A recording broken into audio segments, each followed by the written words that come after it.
Welcome to the University of Southern California Institute of Armenian Studies new series called Unpacking Armenian Studies.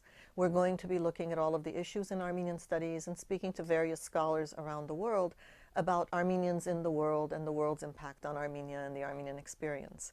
Our guest today is Dr. Helen Evans, who is a specialist in early Christian, Byzantine, and Armenian art. And she is both the brains and the energy behind an exhibition expected at the Metropolitan Museum of Art this September called Armenia! Exclamation point. Dr. Evans, thank you for being with us, and tell us about the exclamation point.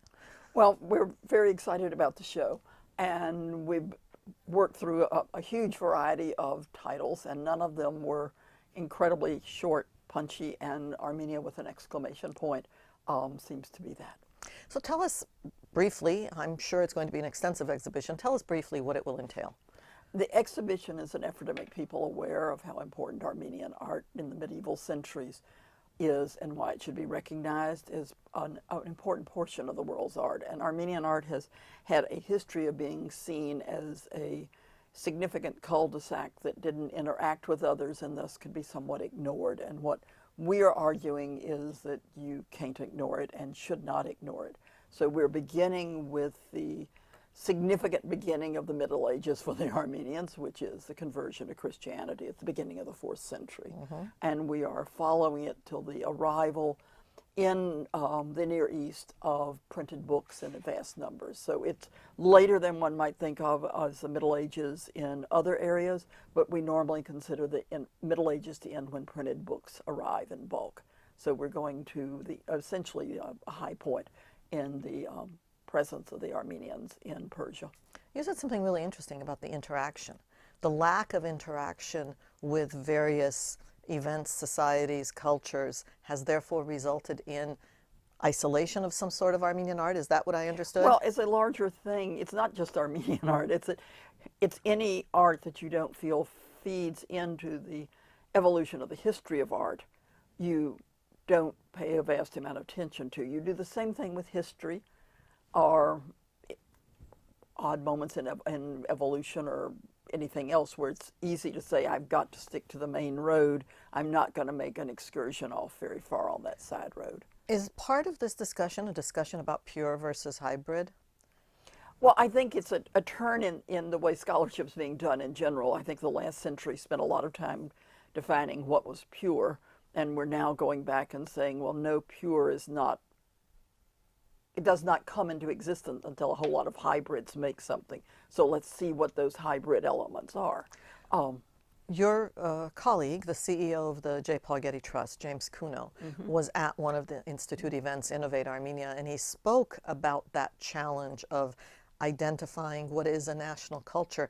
And he quoted, and I bring this with me because believe me, I quote this often, he quoted Sanjay Subramanian, the Indian-born scholar, who said, a national culture that does not have the confidence to declare that, like all national cultures, it too is a hybrid, a crossroads, a mixture of elements derived from chance encounters and unforeseen consequences, can only take the path to xenophobia and cultural paranoia. I think it's a very wonderful quote.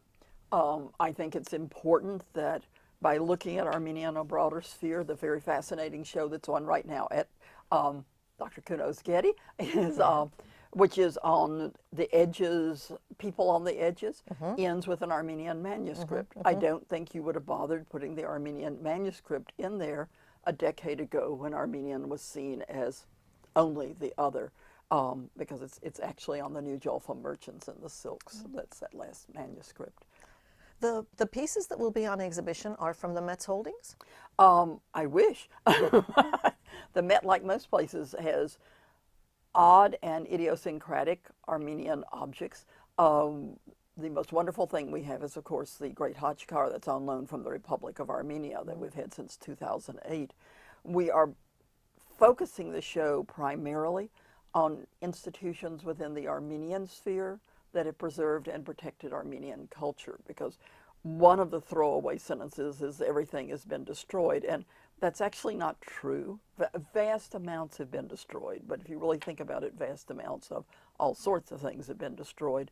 Armenians have been incredible about attempting to preserve their culture over the centuries. And we don't give enough credit for what they do. So we're borrowing from all the places we could borrow, which means that we will be borrowing from major institutions in the Republic of Armenia. The Matanadran, the History Museum are lending, Etchmiadzin is lending wonderful things. And then we are moving out to Antilius and the Great House of Cilicia, to the Brotherhood of St. James in Jerusalem, to the Methodist Fathers in Venice.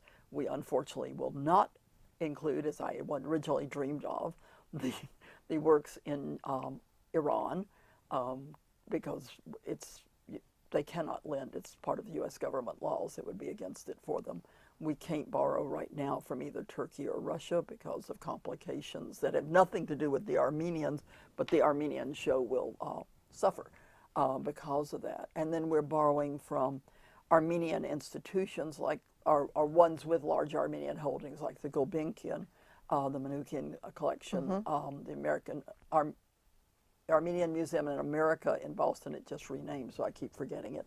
And the Archdiocese in New York is lending their Voskan Bibles. So we will have a very small number of loans that are coming from non-Armenian oriented institutions.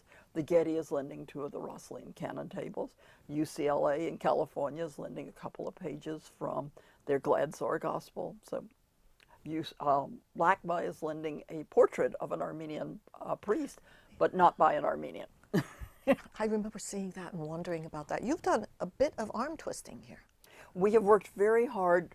This is the way I do all my exhibitions. So first I look at everything that could be carried that one might want to carry, and then you try to build it into a thread that someone could follow through the exhibition and not know what they're looking at, but leave impressed.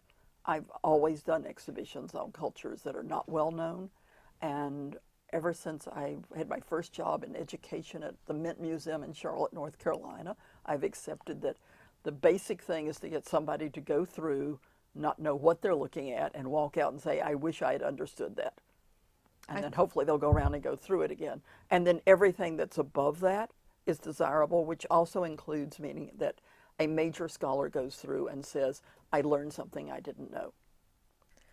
So did I understand right again that you said it will be done as a study of the history of institutions? Well, no, we're doing it as, we're borrowing from those institutions. What we're doing it is a study through time of sites. So we are looking at sites originally in the Armenian homeland, and then we will move out over the medieval centuries to Cilicia and on to Italy and Kaffa, and return to Greater Armenia and move out to New Jaffa, and end with a wonderful map that was printed in 1695, I think, for wealthy Armenians. It looks altogether like a perfect European map, except all the words are in Armenian, and it's clearly done for the type of people that would be princes and kings and those who could afford such a thing, and it's done in Amsterdam. Almost like a grant proposal. This is where I would like to go, king and prince. I think please this is kind of, me. let me tell you where I've been, where my merchant elite trade routes are. I love the map because it has California on it, and California is an island. It's a world map. California is an island. California is an island on it, and the Mississippi River doesn't exist yet. So it's got 3 little spots of river, but they haven't realized, they haven't explored enough to know that it goes all the way down. And this is what year? 1695. But Latin America is very well detailed, and there are Armenians in Latin America then buying silver to get to Shah Abbas's world. So I was going to ask you whether the majority of what has survived is really not secular, but religious, except what you're telling me is I'm wrong. No, I'm not telling you you're wrong. I'm telling you that this is an exception. Any medieval gallery that you go to in the world is predominantly religious. It's one of our constant efforts is to say medieval world didn't do just prayer. It had a much more vibrant life, but we don't have much that survives of it anywhere. Why is that? Well, I think largely... Why don't we have royal tunics and we have all these clerical vestments, for example, at Etchmiadzin or the History Museum in Yerevan? Well, many of those vestments are older. The royal things that we have are the vestments from Middle Ages, are off of bodies that have been exhumed. And if their materials are valuable enough in terms of the history of art or something, we sometimes keep them out. I think the reality, or at least my vision of what reality is that if all of us had to flee in the next minute, we would take what was most important to us, and we'd probably take something that meant something to us spiritually. And if we had to sell everything to have dinner, that we would sell the secular things before we sold the religious, so that over time, what survives is what goes into churches, monasteries of any culture. And then what's secular in that is you've got on lovely earrings. If you gave your earrings to the church, it would survive, but not because they're secular, it's because they would have been a gift to the church. This is not your first massive exhibition of Armenian art. You've curated one at the Met, you've curated one at the Morgan Library? No, I have, I was a junior curator on an exhibition in 1994 at the Morgan Library with several of the authors in the catalog now, that was organized by Thomas Matthews, my teacher, and Roger Wick, who is at the Morgan. And that was on manuscripts, and it was limited to manuscripts that were in American collections. In 1997, we did an exhibition, The Glory of Byzantium, that argued that the East Christian world was relevant and couldn't, because it itself was viewed as an irrelevant portion of the world. And there was a significant section in it on Armenian art, set off because we did this core, then we did peripheral states, and then we actually did connections to Europe and connections to Islam as the catalog's format. If we look at the art forms that have survived, the ones that are most familiar and most associated with Armenian art, we've got the manuscripts, of course. We have some sculpture in the forms of khachkars. We have some textiles. Is that it? Do we have metalwork that has survived? We will have lovely reliquaries in this exhibition that are quite beautiful. In the Middle Ages, the most sacred thing to an Armenian is the word, and thus the thing that you would give would be a copy of a manuscript to the church. That would be the most active donation. And Armenian culture does not promote the icon, where Orthodox world does. So the word, which is illuminated, so it's not an objection to images, it's just that the word is the major thing, is what survives and what is protected and what people carried whenever they were fleeing from where they were. Khachkars have become very, very important in the last century. I mean, there are many khachkars and they're all national treasures in Armenia, but the sense of the khachkar representing the Armenians, as in the gift of the Republic of Armenia to the United Nations, is, I think, kind of a sense that this represents those of us who died, and therefore we're focusing on it. I think if you were 2 centuries earlier, even 1 century earlier, you would have given a book. And paintings? There have to have been Armenian paintings. They're described that people had nicely decorated homes. But medieval paintings do not survive. Very few medieval paintings survive many places. They also have not been carefully looked for. What survives is largely paintings on the walls of churches. So we know there are paintings at Akhtamar, there are other ones.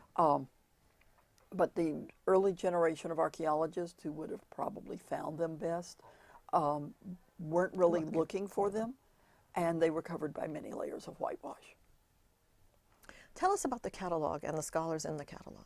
Well, the catalog, we hope, will become a standard reference books. The other shows I've done, their catalogs have become reference books. The ambition of my shows is to tell you what we know now and to open up doors to further discussions so that it will be a continuing process.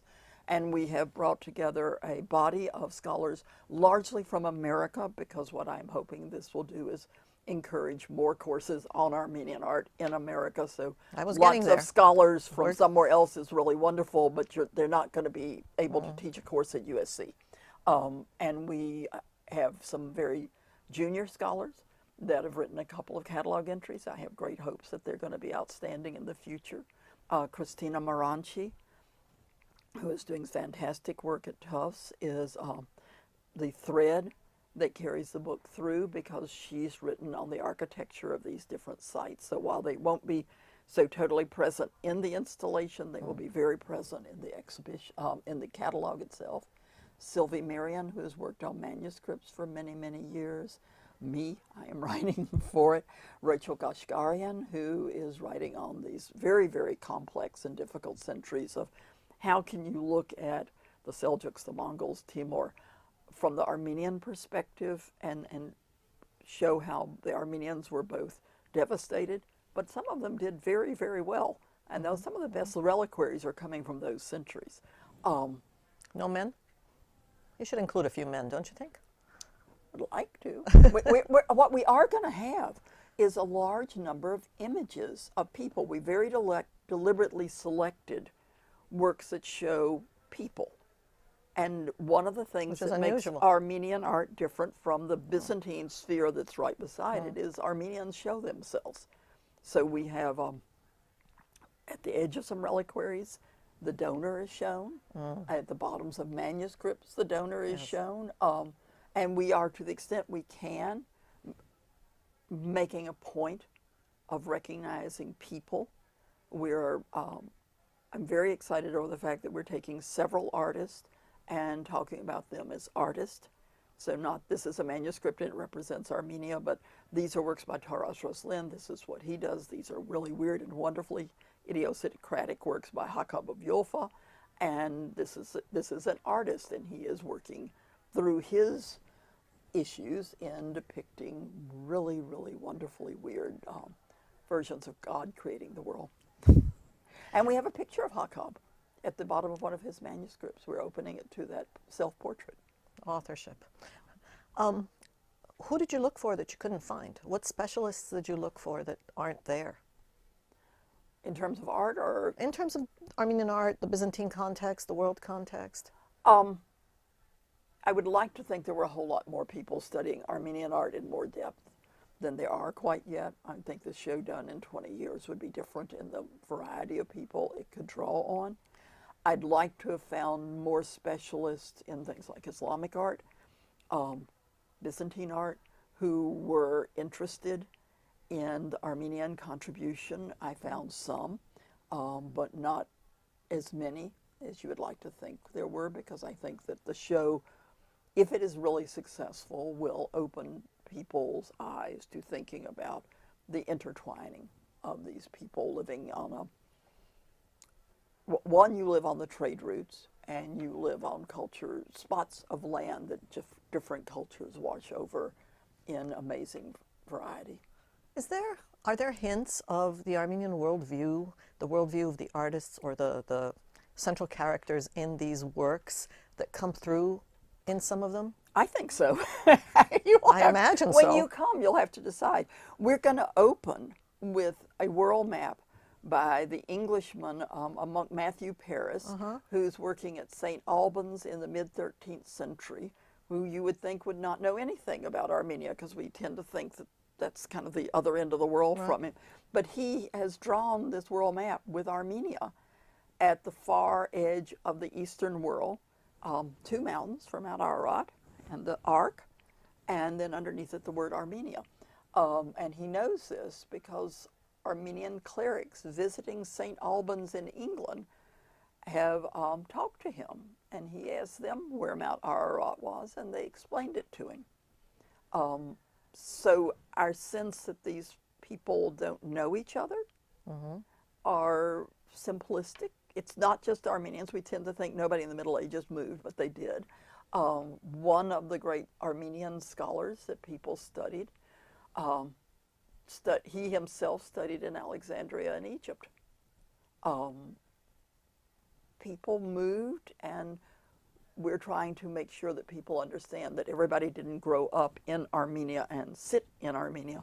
My dissertation, if I can keep going, was on the Armenian manuscripts of Cilicia in the late 12th, 13th century. And one of the things that was amazing to learn was that every crusader who was anybody had an Armenian wife. Armenia was the most powerful state in the East Christian world for not a whole century even, but for a number of decades.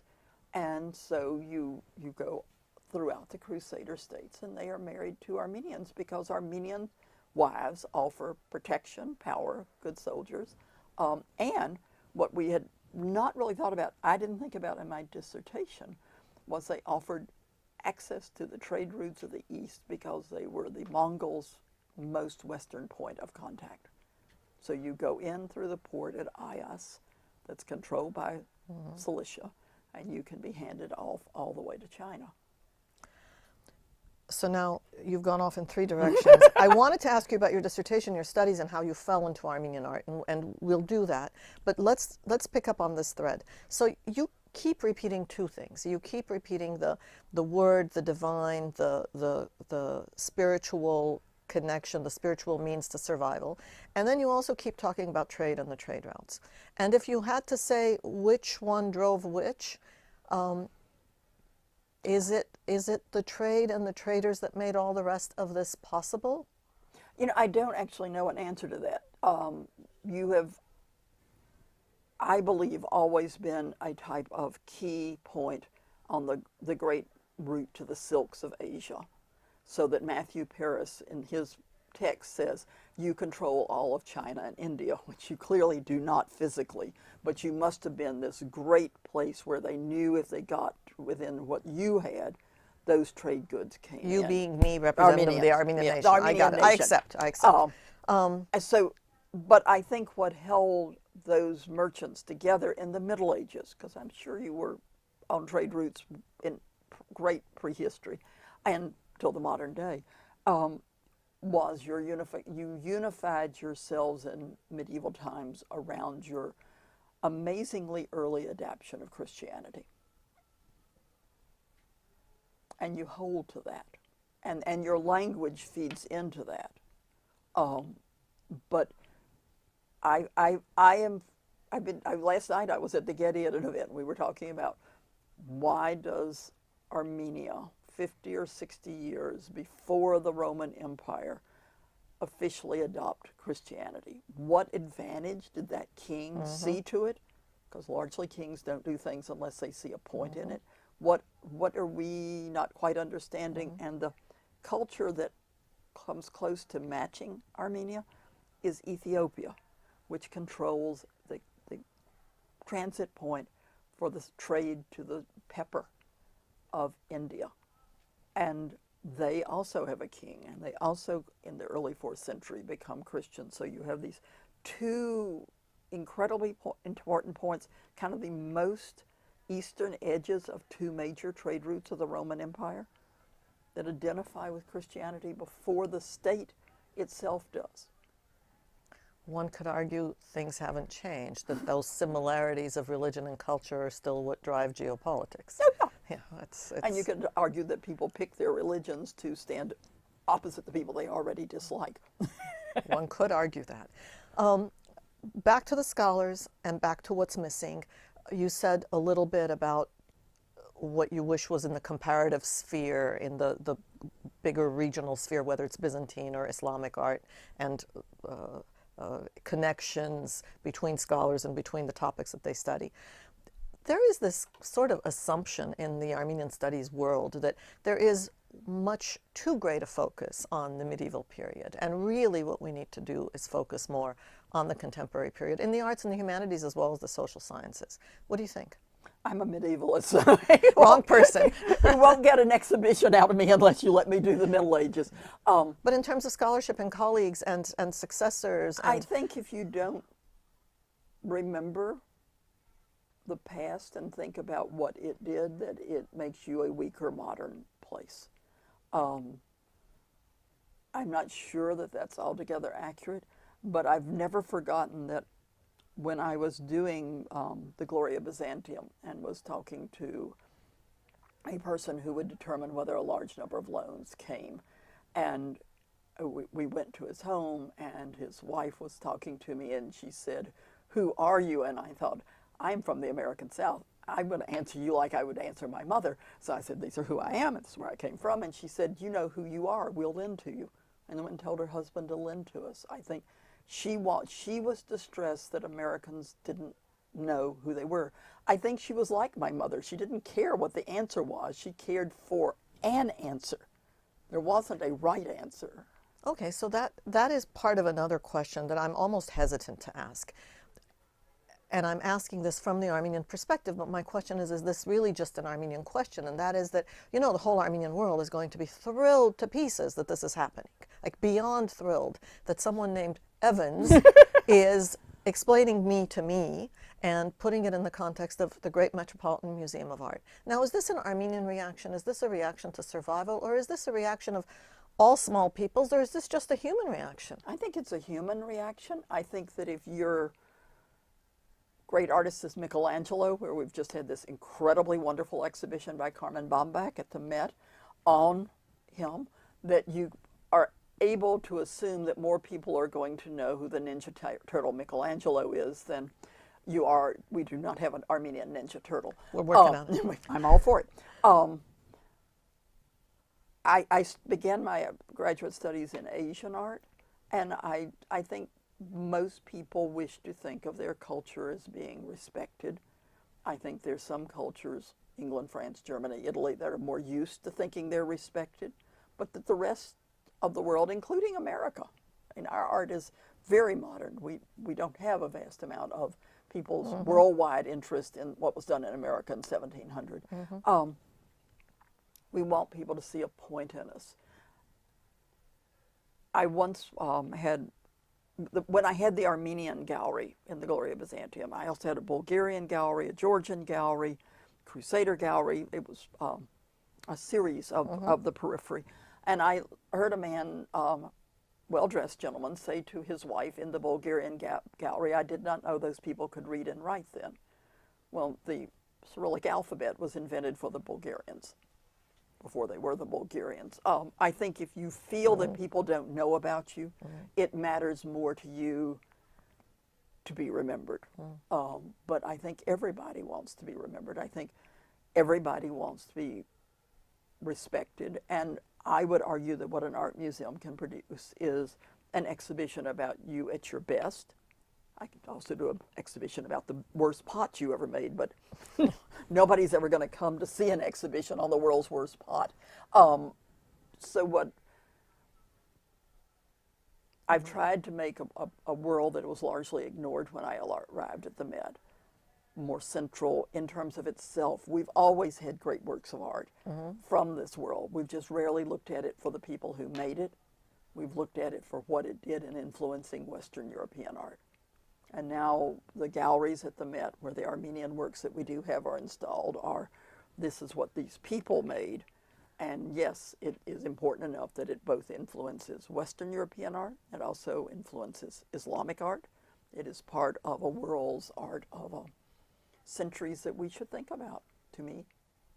I'm all for the continuation of medieval studies. All right, surprise, surprise by that answer. Tell me about your relationship to Armenia, the institutions in Armenia. Where are your partners? What is it you wish you had more of there? I first went to Armenia working on my dissertation in 1982, where I managed to lose 15 pounds because I couldn't get to food very often. So one of my memories is not eating a whole lot. And you were holed up in the Madenataran the whole time? Yes, that was part of the reason I didn't get food, because I went in as early. They were wonderful to me. They let me in a little earlier than I should have come in. They let me stay a little later than I should have at night. They were very, very generous, and they were very, very lovely people. The hotel wouldn't feed me because I was alone, and I had to be with a group to be fed early. And so if I was going to eat alone, I had to eat last, and I couldn't eat last because then I couldn't get to the Matenadaran. Yeah, I remember those days. I couldn't have tea before breakfast. I had to have breakfast and then have tea. Yeah, so we have these really good rules. We all lost weight. And it was always nice to know that the only person as interested in where I was as I was the KGB. So I never really felt like there was any problem when I was wondering where in the world I had managed to walk in the wrong direction and was lost. No problem. We are working with the Matanadran now. We are working with the History Museum. Dr. Ghazarian, its director, has been tremendously helpful. And we're working with the Holy See at Etchmuseum, and particularly with Father Asagik and with His Holiness.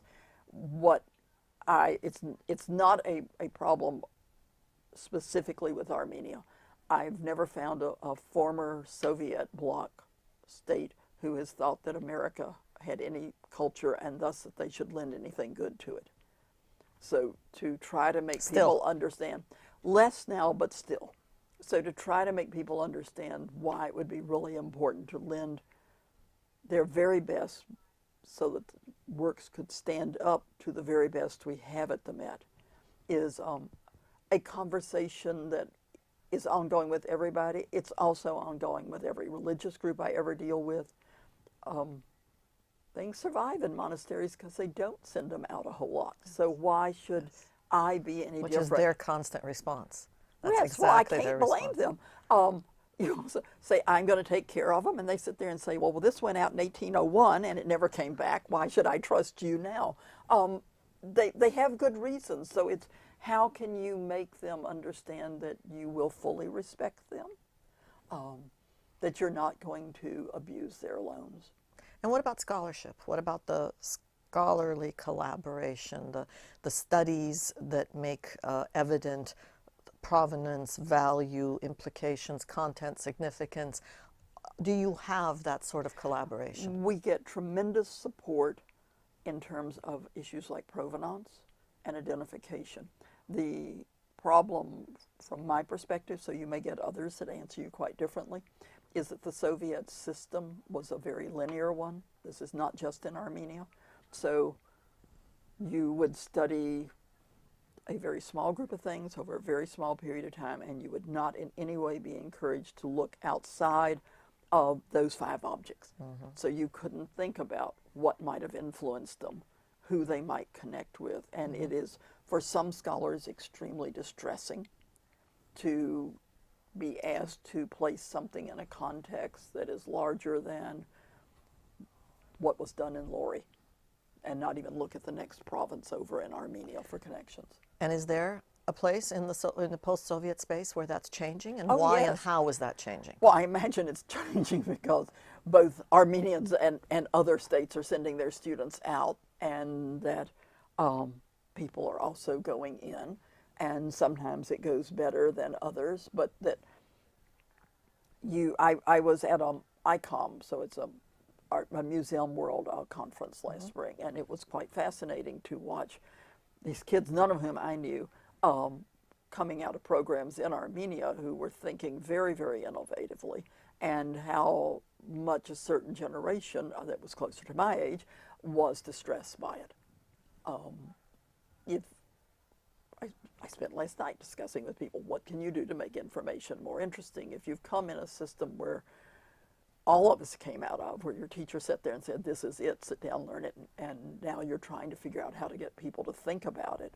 Thinking about something can be scary. Is any part of this exhibition going to be available online? In a dream world, which this is earlier than everything can be set up, but I think it's all going to be, we're going to have a website, and I have a very bright young man who is working on a map that we hope will be interactive, where you will be able to put your finger on Devin, your finger on Ani, your finger on Sis and Cilicia, and get a little pop-up if it works right. We're in the very beginning stages of making this work, where you say this is this, and then the objects we've borrowed from there will come up, and the map will extend from literally La Plata in Bolivia, in Latin America, where the silver was coming from, to England. And many sites will be centers where Armenians had kingdoms, like Ani, are sites where are Cilicia, are sites like Tabriz, where they were an important element. But you'll be able to see this centrality and then this spread out. What should I have asked you that I haven't asked you? The dates of the exhibition. Please.